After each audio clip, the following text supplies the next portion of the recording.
front of me is Samsung Galaxy M35, and today I would like to show you how you can add a password to Google Password Manager. Begin by launching Settings and scrolling all the way down to access Google.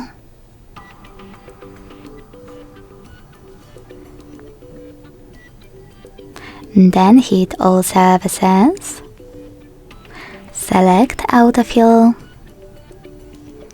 Autofill with Google and then Google Password Manager. Now to add any password, select Passwords at the bottom left corner and tap on Add Password over here. Then you need to enter all of those informations. At the top, select any website or click on Select App and tap on the chosen one.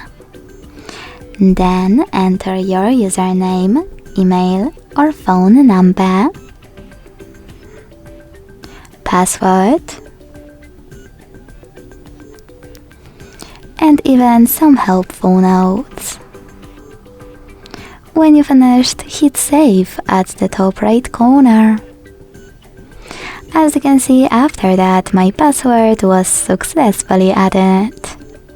Thanks so much for watching. If you enjoyed this video, leave a like, comment and subscribe. Bye!